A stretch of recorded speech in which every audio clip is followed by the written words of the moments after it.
ஓம் கணபதியே நமக. ஓம் முருகப்பெருமானே நமக.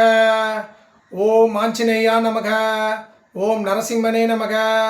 ஓம் குலதெய்வம் பால் முனீஸ்வரரே நமக. ஓம் காலபைரவரே நமக. ஓம் சிவபெருமானே நமக. ஓம் அகோரகாளியே நமக. ஓம் பத்ரகாளியே நமக. ஓம் மகாகாளியே நமக. ஜெய் ஜெய் மகா அகோரகாளி, ஜெய் ஜெய் மகாபத்ரகாளி, जय जय महाकाली, जय जय श्री राम, जय जय श्री राम, जय जय श्री राम. ओम गुरुवे शरणम, ओम गुरुवे तुणை, ओम சிவபெருமான் சித்தரே நமக. ஓம் குதம்பை சித்தரே நமக. ஓம் நந்திச சித்தரே நமக. ஓம் அகோரிகள் சித்தரே நமக. அகோரா அகோரா அகோரா அகோரி சித்தர்களே வணக்கம். காளியம்மா தாயே, அம்மா எல்லாரையும் ஆசீர்வதிமா தாயே. காளியம்மா தாயே வணக்கங்க.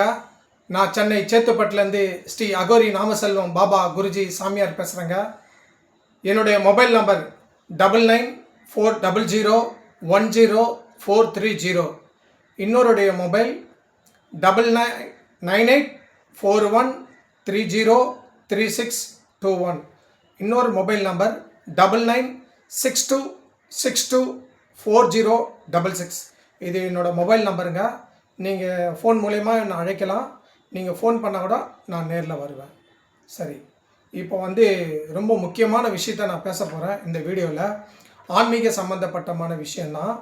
இந்த வீடியோவில் நான் உங்கள் எல்லார்கிட்டையும், ஆன்மீக பக்தர்கள்கிட்டையும், ஆன்மீக அன்பர்கள்கிட்டையும், ஆன்மீக சொந்தங்கள்கிட்டையும் நான் பகிர்ந்துக்கிறேன்.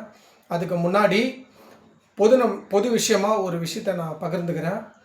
அதுக்கு முன்னாடி ஆன்மீகத்துக்கு முன்னாடி பொது விஷயத்தையும் நான் பகிர்ந்துக்கிறேன்.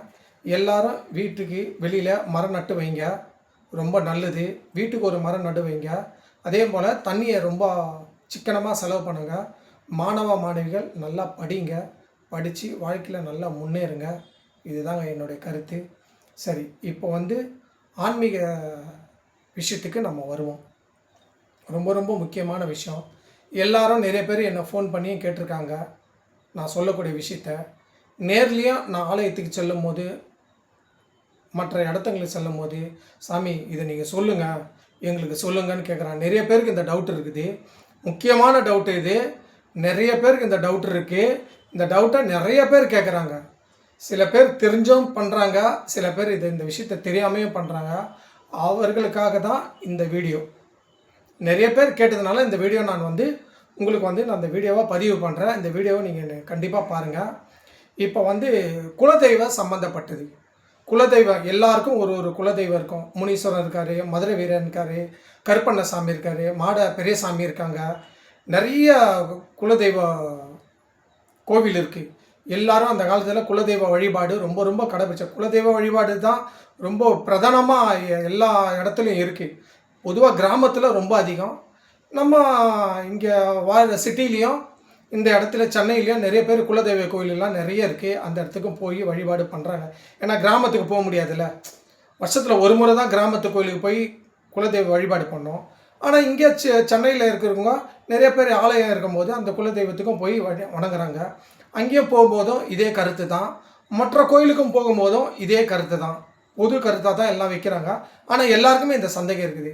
என்ன சந்தேகம்னா, குலதெய்வ கோயிலுக்கு போயிட்டு வராங்கன்னா அவங்க என்ன சொல்கிறாங்கன்னா, சாமி இந்த மாதிரி குலதெய்வ கோயிலுக்கு நாங்கள் போயிட்டு வரோம், வீட்டில் குலதெய்வத்தோட படத்தை வச்சு நாங்கள் வீட்டில் வணங்குறோம், புரியுதுங்களா? இல்லை சிலையாக வச்சு கூட நாங்கள் வணங்குறோம். ஆனால் குலதெய்வமே நம்ம வீட்டுக்கு வரணும், அதுக்கு என்ன சாமி வழி உங்களுக்கு நீங்கள் சொல்லுங்கள் அப்படின்னு சொல்கிறாங்க. அப்போ சில பேர் என்ன பண்ணுறாங்கன்னா, நம்மளோட வாசப்படிக்கு உள் வாசப்படி, நிலைவாசல், வாசலுக்கு வெளியில் இருக்குது வாசப்படின்னு சொல்லுவோம். வாசக்காலில் கட்டுங்க அப்படின்னு நம்ம எது வந்தாலும் சொல்லுவோம், வாசப்படி சொல்லுவோம். வாசக்கு உள்ளக்கு இருக்கக்கூடிய விஷயம் என்னன்னு கேட்டிங்கன்னா, அது பேர் நிலைவாசல். அந்த நிலைவாசலில் தான் குலதெய்வத்தை நம்ம வர வைக்க முடியும். நிலைவாசலில் தான் அதை நம்ம கட்டணும். எந்த ஒரு விஷயமும் நிலைவாசலில் பண்ணால் தான் ரொம்ப ரொம்ப முக்கியமானது. குலதெய்வ வழிபாட்டுக்கு ரொம்ப சிறந்தது. நம்ம பூஜை ரூம்லேயும் பண்ணலாம், படம் வச்சு பூஜை பண்ணி எல்லாமே பண்ணலாம். பட் இருந்தாலும் நிலைவாசல்ன்றது ரொம்ப ரொம்ப முக்கியமானது. அது குலதெய்வத்தோட அந்த வீடு மாதிரி. அது அந்த அந்த இடம் தான் குலதெய்வத்துக்கான உகந்த இடம். அப்போ நிலைவாசலில் தான் நம்ம தேவையான பொருளெல்லாம் வச்சு நம்ம அதை கட்டி நம்ம நிலைவாசலில் கட்டினா நம்ம வந்து குலதெய்வம் நம்ம வீட்டுக்கு வரும்னு சொல்லுவாங்க. அது உண்மைதான்.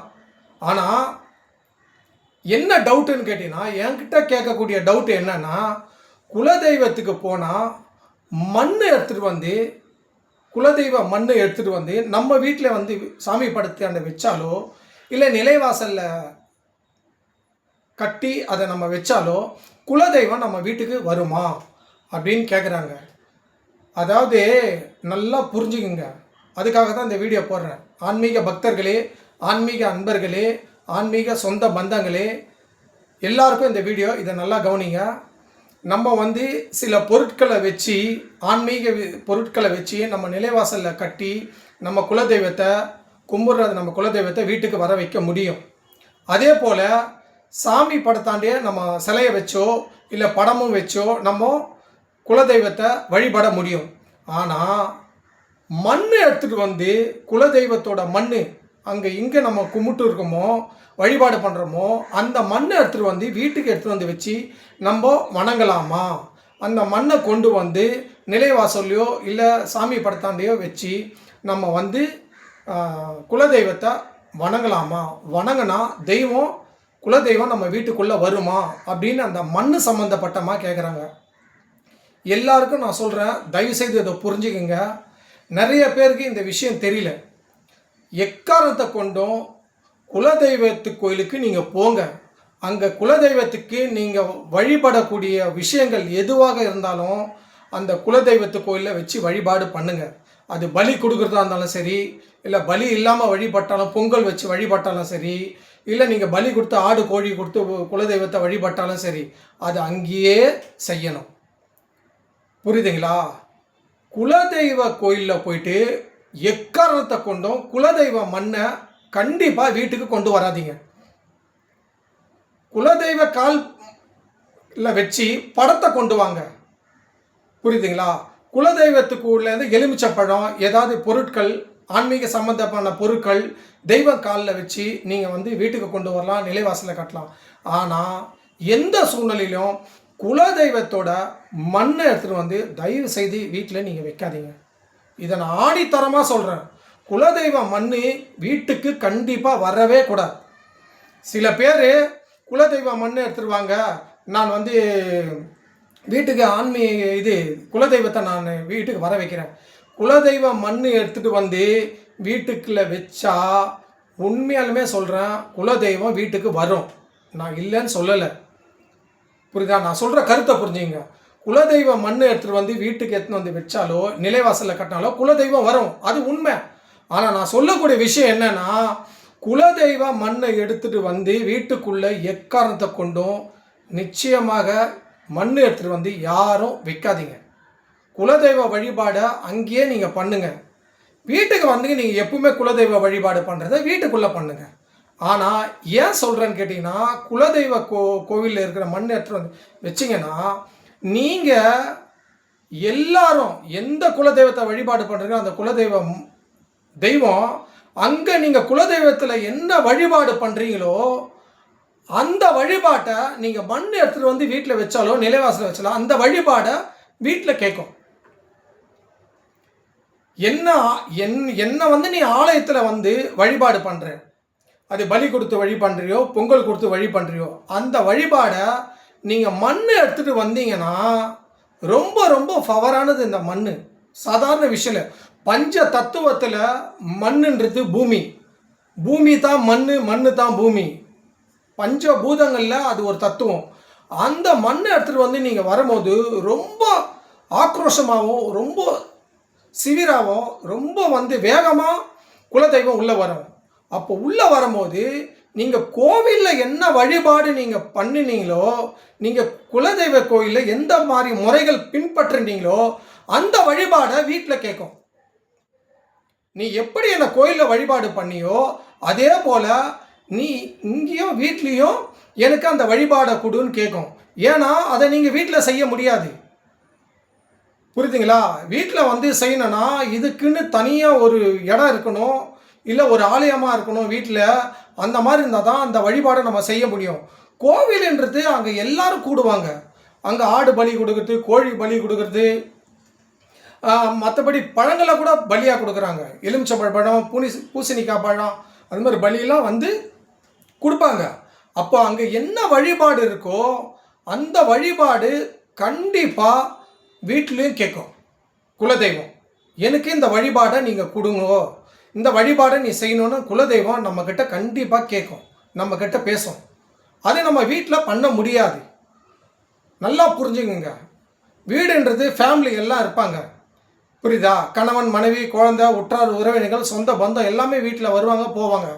அப்போது நீங்கள் குலதெய்வ மண் எடுத்துகிட்டு வந்தீங்கன்னா அது ரொம்ப பவர்ஃபுல்லானது. அங்கே கோவிலில் இருக்கிற என்ன வழிபாடோ அந்த வழிபாடு நம்ம வீட்லேயும் குலதெய்வம் நம்மக்கிட்ட அந்த வழிபாடை நீ நடத்துன்னு சொல்லி குலதெய்வம் நம்மக்கிட்ட வந்து உத்தரவு போடும். அந்த உத்தரவு நம்மளால் வீட்டில் செய்ய முடியாது.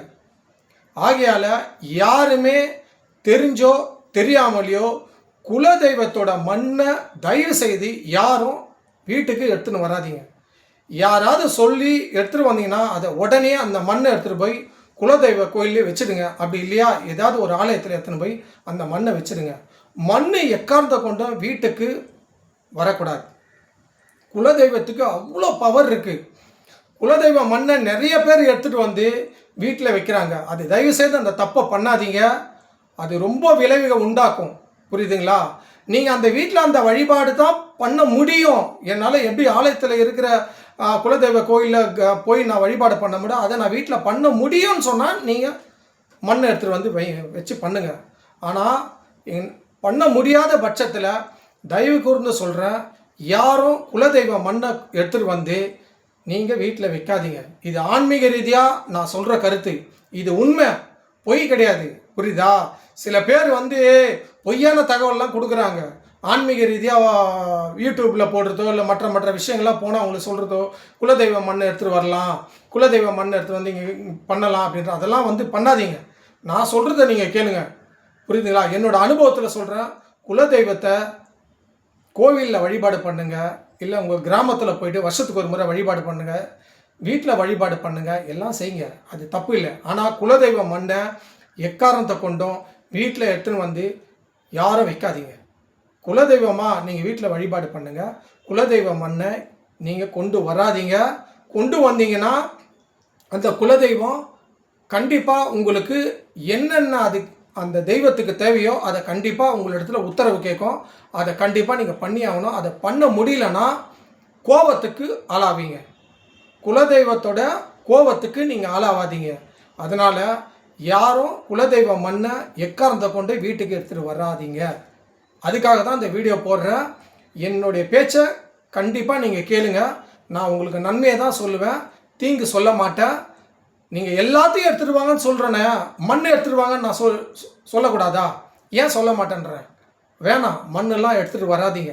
எக்காரணத்தை கொண்டு மண் எடுத்துகிட்டு வராதிங்க. சாதாரணமாக நீங்கள் தெய்வத்தை வணங்குங்க. மண்ணை எடுத்துகிட்டு வந்து வீட்டில் எடுத்து வந்து வைக்காதீங்க.